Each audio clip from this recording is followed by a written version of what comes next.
You probably never thought a simple kitchen lid could make potatoes look restaurant-worthy, but wait until you see this trick.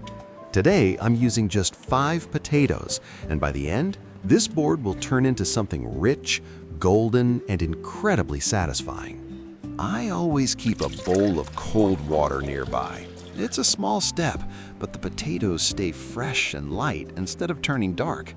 Little kitchen habits like this really make cooking smoother. Do you use this trick at home too? Now I'll show you the simple tool behind this little kitchen trick. You don't need the exact same rubber lid. Almost any soft lid will work. I use it to protect my knife blade because metal against metal slowly ruins the sharp edge. And here's something many people forget. Knives should never touch forks or spoons in storage. A good knife stays sharper longer and feels much better in your hands while cooking. One more important detail, try to choose long-shaped potatoes for this recipe. They work perfectly for clean, beautiful cuts. As you can see, I cut the potatoes into 2 equal halves. Now, I carefully slice each one in a crisscross pattern, turning it slightly every time. And thanks to the raised edges of the lid, the knife never cuts all the way through.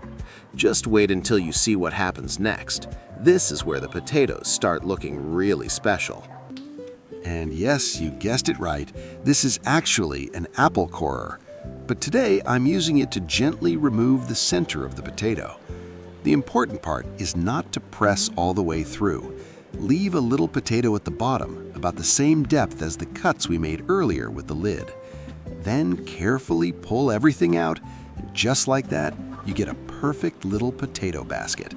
Have you ever seen a trick like this before? Tell me in the comments. And one more very important detail. The potato should match the size of your baking mold. I'm using a silicone tray, but any deep baking form will work. The potato needs to sit about halfway inside it.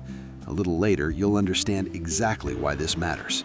Tell me honestly, is it really worth spending 2 hours cooking something that disappears in 5 minutes? Sometimes I ask myself the same thing, but cooking is not only about food. It's also about the mood, the aroma in the kitchen, and those little moments when simple ingredients turn into something beautiful. And trust me, this dish is slowly becoming a real masterpiece. Wait until you see it fresh out of the oven. While I keep shaping these potato baskets, write in the comments where you're watching from, which city, which country.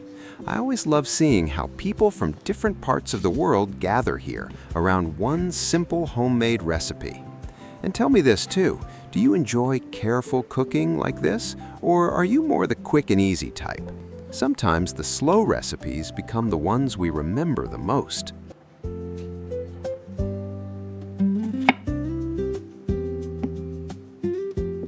If your potato doesn't fit perfectly into the baking mold, don't worry. You can carefully trim the sides little by little following the shape of your form. Every small step in this recipe has its purpose. Sometimes I even make the potatoes slightly smaller than the mold itself. It all depends on the size of your potatoes and the type of baking dish you use. Mine was too wide for the bottom at first, so I gently adjusted it until it sat nicely in place. Cooking like this is almost like crafting something by hand. I know. This part takes patience. But if I skipped the process, you'd never see how much care goes into making something look this beautiful.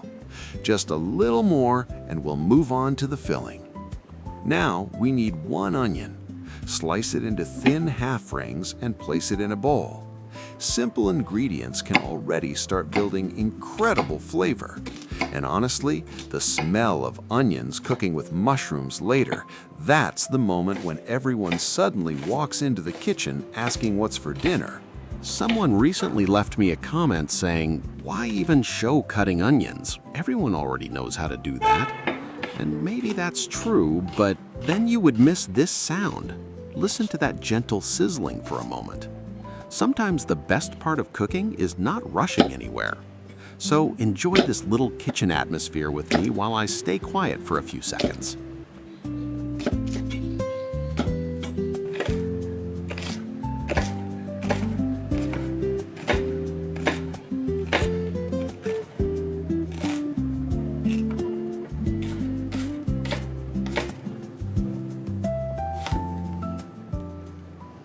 All right, now I'm moving on to the chicken breast.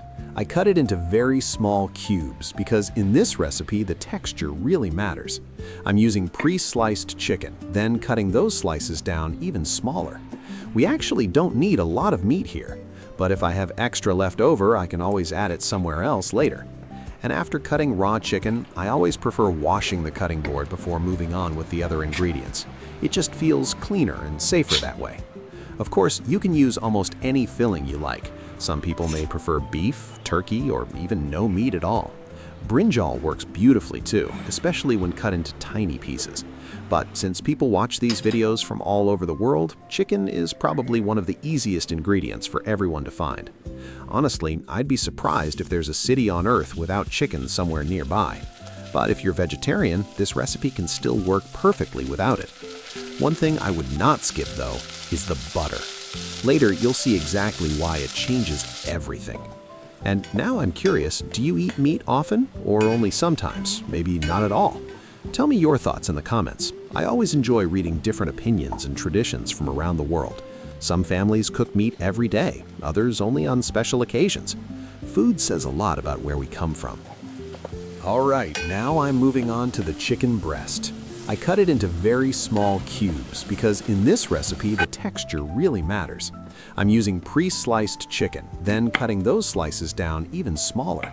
We actually don't need a lot of meat here, but if I have extra left over, I can always add it somewhere else later. And after cutting raw chicken, I always prefer washing the cutting board before moving on with the other ingredients. It just feels cleaner and safer that way. Of course, you can use almost any filling you like. Some people may prefer beef, turkey, or even no meat at all. Brinjal works beautifully too, especially when cut into tiny pieces. But since people watch these videos from all over the world, chicken is probably one of the easiest ingredients for everyone to find. Honestly, I'd be surprised if there's a city on Earth without chicken somewhere nearby. But if you're vegetarian, this recipe can still work perfectly without it. One thing I would not skip, though, is the butter. Later, you'll see exactly why it changes everything. And now I'm curious, do you eat meat often or only sometimes, maybe not at all? Tell me your thoughts in the comments. I always enjoy reading different opinions and traditions from around the world. Some families cook meat every day, others only on special occasions. Food says a lot about where we come from. I'll add a little more olive oil so everything stays juicy and nothing burns. And very soon we're getting to the most interesting ingredient in this whole recipe. But first, a little sea salt and a mix of peppers for extra aroma and warmth. Honestly, at this point, it already smells so good that it's hard not to sit down and eat everything straight from the pan. You know that feeling when your kitchen suddenly smells better than a restaurant? That's exactly what's happening right now. Just a little more patience. We're almost ready to bring all these flavors together.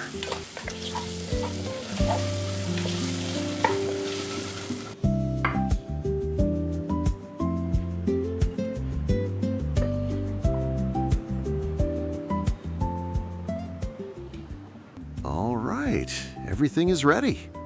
I'm transferring the hot filling into a deep bowl because now comes the ingredient that makes this dish truly irresistible. Yes, a little grated cheese goes right in while everything is still hot. Look at that. See how beautifully it melts and stretches into long, creamy strings? This is exactly why I said patience would be worth it. At this point, even the smell alone could make anyone hungry. And now, it's finally time for the butter. We only need a small amount, but it plays a very important role in this recipe.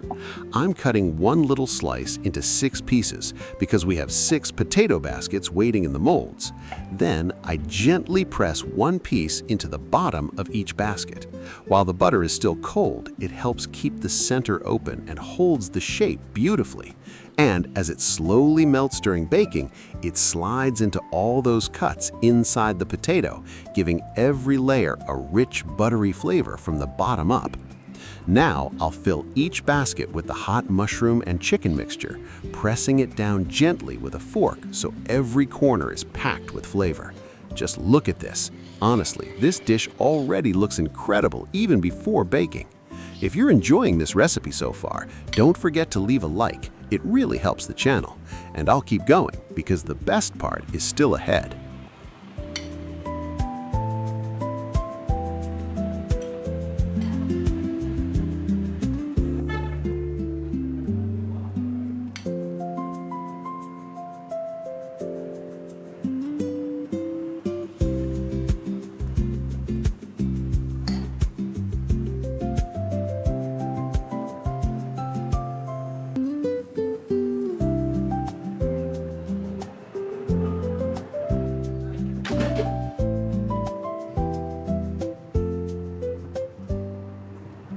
I can't believe we finally made it to the baking stage. Into the air fryer it goes, 20 minutes at 300 degrees Fahrenheit, or about 150 Celsius. And that's it. The hardest part is over. Now just look at these potato baskets. Golden, crispy, creamy inside, and packed with all that flavor. Honestly, this looks like something you'd order in a small, cozy restaurant. But wait, one final touch. A little more grated cheese on top while everything is still hot. Look how it melts instantly. This is pure comfort food right here. Thank you for cooking with me today, my friends. I wish you all a wonderful meal and a warm evening. And if you enjoyed this recipe, don't forget to subscribe to the channel. There are many more delicious ideas coming soon.